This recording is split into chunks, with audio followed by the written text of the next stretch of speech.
Hello, good morning. Thank you for joining us this morning for our Lent reflection. We've been following over the last few weeks the book Living His Story by Hannah Steele. And this week we're going to be looking at the final two chapters of that book and the concepts of how to see echoes of Jesus in our world today and stories of finding Jesus. I remember in Alpha watching one of the videos one week and Nicky Gumbel telling us the story of when he first became a Christian and how desperate he was to share with other people that gift that he had been given. And one night in a nightclub he saw a friend on the dance floor and he was so desperate to share the news with people that he walked up to that person with no real plan, no idea of what else he was going to say, and he blurted out these words: "Pippa, you look terrible, you need Jesus." Something along those lines. Now that probably wasn't the most relevant place or relevant words to say at that time. But the fact is that we do have a great story to tell. We do have a great news to share. We have this gift that we want to share with other people and we are called to be witnesses to. And yet so many people around us just don't seem to want it. And Hannah notes in her book that actually sometimes it's not that people are disinterested in Christianity, it's not that they don't want to hear the good news, and it's that they don't see the relevance of it today. And for us, I think, certainly my experience is that actually it can be really difficult to talk about faith and talk about Jesus within the culture that we're living and make it feel like it's relevant to people. And it's into this that Hannah speaks.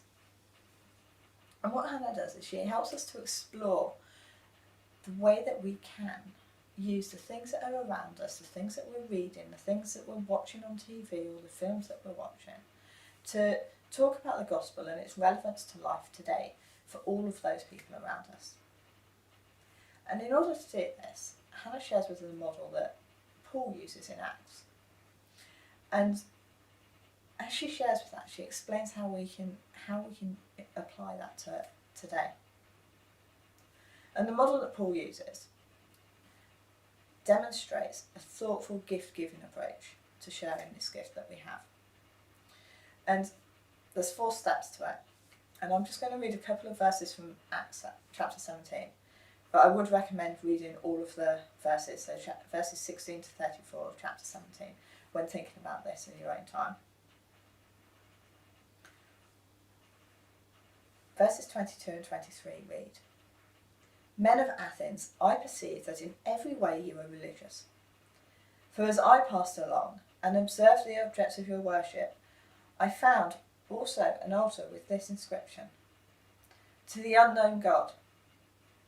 What therefore you worship is unknown, this I proclaim to you." I find this really interesting.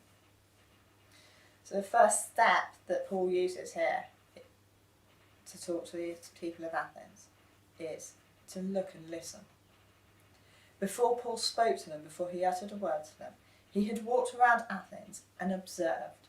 He had looked and listened, and therefore he was able to perceive the context into which he was speaking to and in which they were living. And then he was able to use these things to demonstrate and explain the gospel later on. And the suggestion here is that we can do this. Actually, we can observe, we can watch movies, watch TV, read books, and actually understand the environment that we're talking into and the questions that are being asked. And as we do that, we can ask some really simple questions of the books that we're reading or the films that we're watching. So questions like, what does this say humans are like? Is there a hero or a heroine here? What's their character? What are they like? What problems of the world is this highlighting? What does it say about the future? And what does it say about God's role in it? And then we can use these things to help us explain the gospel. Step number 2 that Paul uses is about giving credit where credit is due. So whilst Paul was probably distressed by the idols that he had seen as he had observed Athens, he starts his speech with some affirmation. He says, I perceive in every way that you are religious. He sees the positives. He sees something that they are doing, not just the negatives. Now, he could have very easily started this speech with, you're doing it all wrong. But he doesn't. He took something positive as a place to start the conversation. Maybe that's something we can encourage ourselves to do, is not just be dismissive of what people are doing, but actually look at some of the positives as well. Step number 3 here is to look at things from a different angle. And here Paul affirms and confronts in one sentence. I found this altar to an unknown God. There's the affirmation. You're worshipping an unknown God. And then he says, this I proclaim. Starts talking about what if that God wasn't unknown, and how God can be known to them. And actually, again, this is something really relevant for us as individuals, but also to encourage other people to do, is to use what we are seeing to get people to see something from a different angle. So there could be lots of examples of that in the conversations you're already having. Step number 4 is about pointing to Jesus. And actually, we're here to bear witness. And so, if our conversations don't bear witness to Jesus, then we're not fulfilling that call. Paul in Athens tried to understand the story of the culture first. He was trying to connect with those around him before he actually did so. And actually, I sometimes think about how difficult this model is. This whole model feels quite daunting, but actually there's some really simple steps that we can take to start thinking about this. Because we're not going to have these conversations on a daily basis, and I wouldn't expect any of us to walk into a conversation and sit there and say, oh, you know this film, it says this, this and this about Jesus, just off the cuff. But actually, there are some things that we can do so that we're ready for these conversations when they do happen. And I think that's what this is about. So what can we take from Paul's model and apply to our own lives now? Well, firstly, we can observe. I don't know when the last time was that you walked around your neighbourhood or your community and just watched what was going on and took it in. Or you listened to your friends and your family and just thought about what it is, what are the questions they're asking anyway, and what are they actually doing, and what does that say about the questions, the unspoken questions they might have. So that's one thing we can do this week, is actually go for a walk or listen to a conversation and actually think about what are the questions that are being asked at the moment. And then secondly, we can have a think about some of the things that we're reading or watching on TV. Pick one. Pick a TV show. Pick a movie that you've seen, or pick a book. Don't try and do everything at once. But ask those questions about it. So what does it say about the state of human life at the moment? What does it say about the hero or the heroine? What are they like? What are the characters? Does that reflect any of the characteristics of God? What problems in the world is it pulling out? And what does it say about the future of that? And again, just think about what the gospel says about that as well. And it might be that if you don't use that in a conversation now, you've got it tucked away at the back of your mind where you can use that later on when it's appropriate and relevant. Because actually our conversations all form part of people's journeys. I can think of a number of conversations that I have had, various people that brought me to Jesus, and that was a journey for me. And the last chapter that Hannah focuses on is about seeing the different ways in which people come to life, come to faith.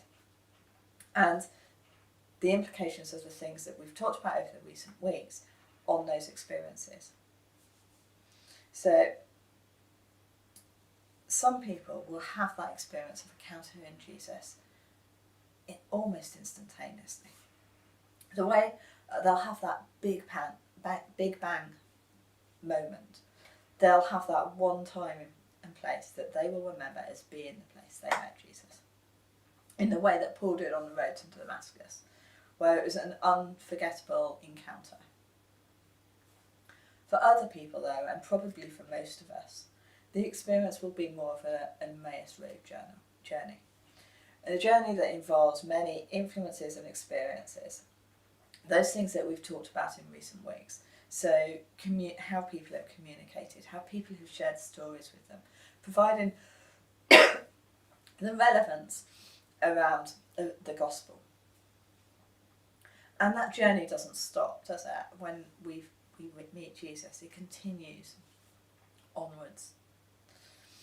And so those journeys and everything that we've talked about how taking the relevance of things and looking at the gospel through, or applying the gospel to the things in our culture that we're reading and doing, is a step on that journey for other people. And on Wednesday we're going to look a little bit more about our experiences of sharing the gospel in that way, or understanding the gospel in that way, and giving that gift. And Mark and Debbie will be joining me in the round table to do that. And then a bit later on in the week, next Sunday, we will be hearing about one person's encounter with Jesus and how they came to faith, and how they share their story today. So we hope to see you then, but let's just finish with a prayer.